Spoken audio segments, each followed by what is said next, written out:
In 130 diligent men completed their underground shifts in a Cornwall tin mine that was 2,000 feet deep. As they stepped on the machinery that brought them to the surface, it was just like any other day. Suddenly, an ear-piercing sound was heard above. This is the horror in Levant Mine, also nicknamed the Mine Under the Sea. Let us dive in.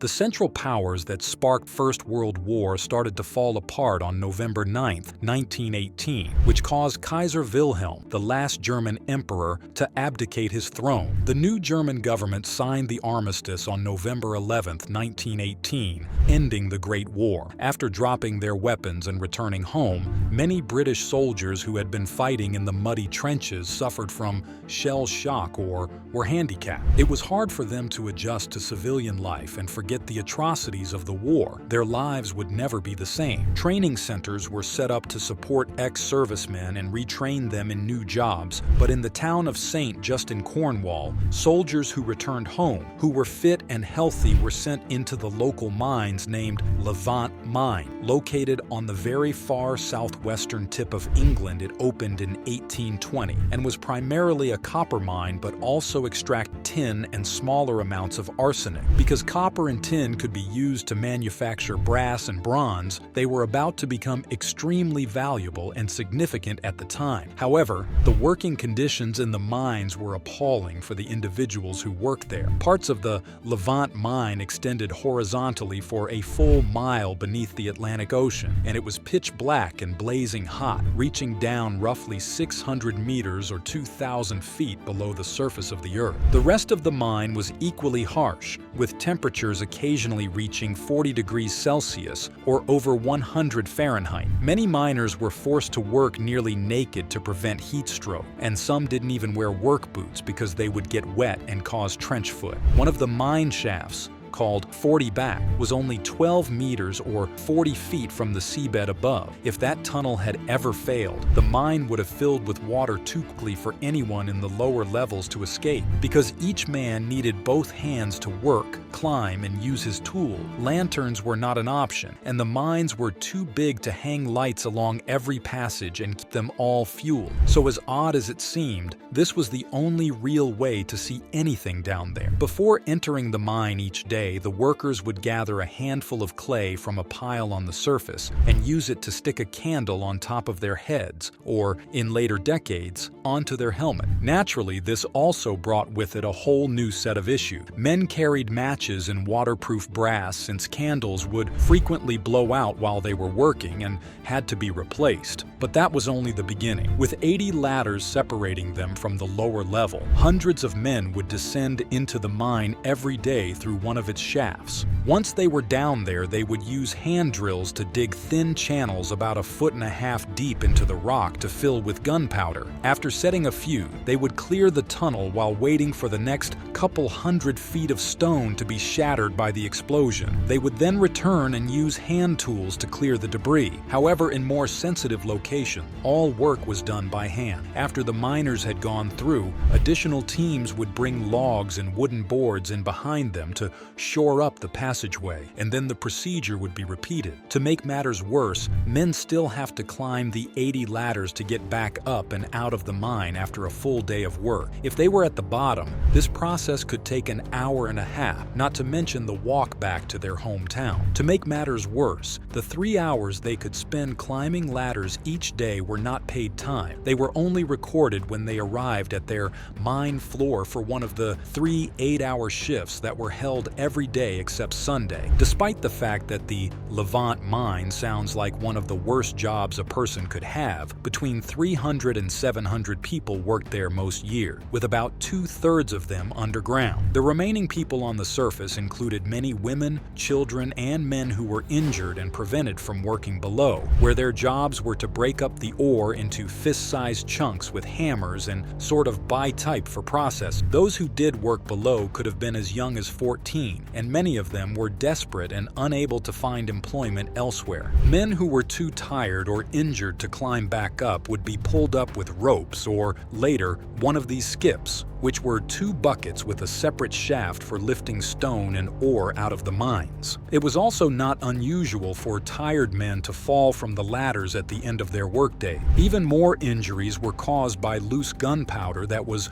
released into the air and ignited on the workers' candle, blinding them or causing premature explosion. An additional innovation occurred in 1857, 37 years after the mine had been in operation. A new system for workers to enter and exit the mine was installed, and this system would later be known as a man engine. A man engine was similar to a vertical conveyor belt or lift system with platforms for men to stand on. It required that 1,000 wooden rods be inserted into the mine shaft, with a small wooden platform attached to the rod every 12 feet. To reach the surface from the bottom, miners would wait for the platform to descend, step onto it, and be raised 12 feet. At the highest point, they would step off onto a platform attached to the mine shaft wall, wait for the next platform to descend, then step back on and repeat the process 137 times. This was accomplished by an engine at the surface that raised the rod 12 feet and then lowered it back down 12 feet. In the long run, the new machine was much safer for the weary miners, even though there was still a chance of missing a step and falling. The man engine was an improvement for 1857. It even helped some workers in mines that had them live longer on average and had lower rates of heart and lung problems. However, the issue was that the first identifiable contemporary lifts had already started to be employed by the 1850s. In addition to using a type of engine that could be choppy and unreliable, the Levant Mine engine was somewhat archaic even among similar man engines. It only used 1 moving rod rather than 2, which effectively doubled the time it took to reach the top or bottom because half the time was spent waiting on stationary ledges rather than stepping to a second moving rod. The man engine was essentially outdated by the time it was replaced in 1893, but it was nevertheless in service for nearly another 3 decades. After 62 years of continuous operation, the wood onto which the beams had been welded had rotted badly, and the man engine started to show symptoms of wear by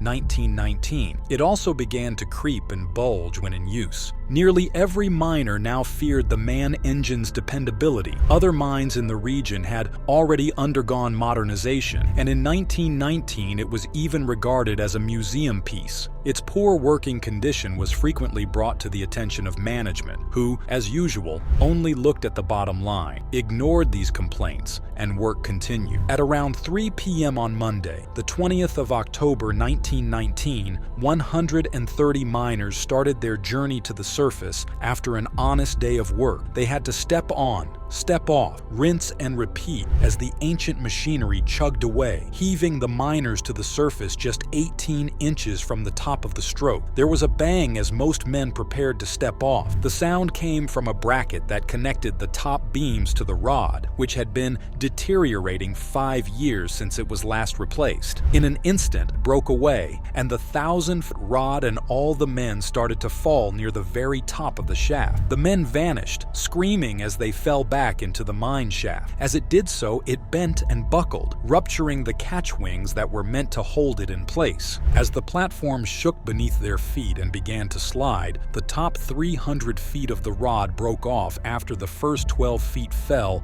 and slammed into the bottom of the mine shaft. Men farther down the engine realized something was wrong and heard what sounded like an avalanche of wood and stone coming down towards them. Dozens of workers leapt onto the closest ledge or the landings of various floors if they could, while others just held on for dear life and found themselves sliding down level after level into the dark. Their candles blew up as a result of the abrupt movement, and the shaft was filled with the crashing sounds of rock everywhere as the rod gave way and dug into the mine shaft wall, causing a partial cave-in. After a little while, the dust settled and the rumble of stone and metal was replaced by silence, followed by the increasing cries of men who were trapped and calling for help, many of whom were separated from one another and almost entirely in complete darkness. Workers at the top of the mine knew something had gone wrong, but they were unsure of what or how serious it was. A man named John Grenfell, one of the few dozen workers who had just reached the top when the break occurred, offered to descend again into the shaft to investigate. Not long after, he discovered a group of dead and injured people twisted between the wooden beams and rocks that completely sealed the tunnel. It was horrifying to learn that John's father was one of the site managers and that he was among the missing somewhere below. The emergency call spread as quickly as people could after the tragedy. There were very few,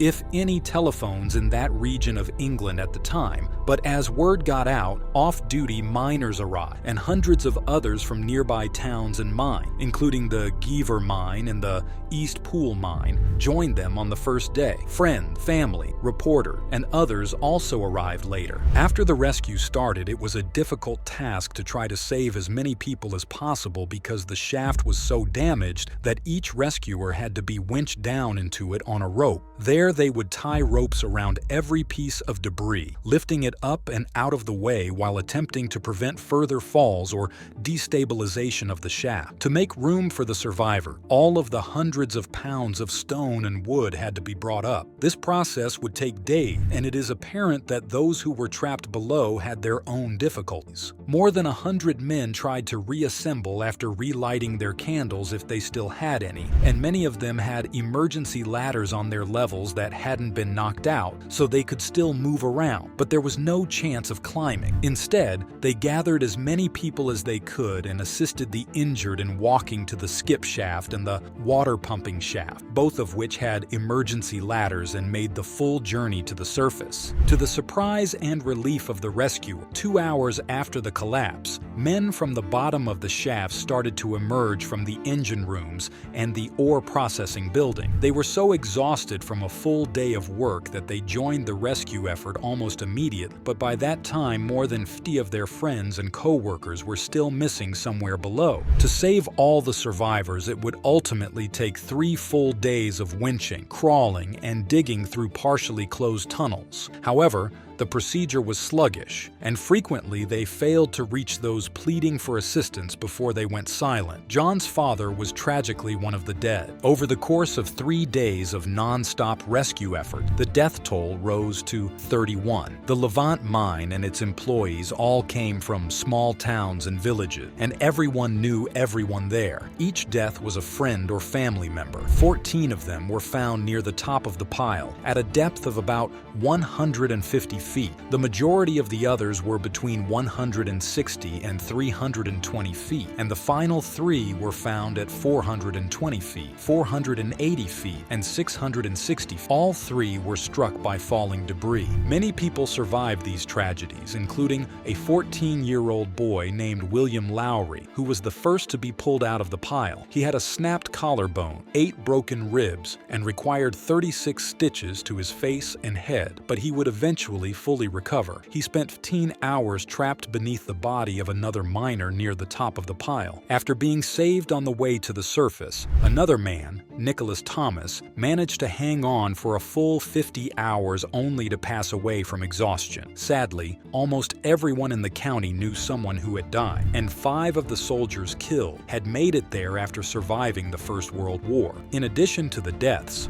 19 miners were seriously injured, which was terrible for the surrounding community. An investigation revealed that the bracket at the top of the broken rod was incorrectly made, and the metal had internal flaws. This led to the contentious decision to declare the incident an accident, which absolved the owners of all responsibility, even though the Levant Mine was the only mine in Cornwall still using a man engine. All other mines had switched to safer, more modern system. As a result, the families involved received no financial compensation, and many were forced to leave their homes because they could no longer pay the rent. The mine's insurance company even paid out without the owners being found criminally liable, and support and donations poured in from official news organizations and local businesses. An anonymous author even wrote a poem about the disaster and sold it for 2 pence each to help raise £15,000 for the disaster fund, which was established in the hopes of making amends. However, the fund could only go so far, and clearly literally couldn't bring anyone back. The mine itself lasted until 1930, but it was a shadow of its former self due to the post-war economy's tin prices and the 1930s depression, which prevented the MAN engine from being replaced by a more modern system. In 1967, the mine's beam engine was given to the National Trust, a conservation organization, and was preserved as a historical artifact. Other parts of the mine have been gradually restored to their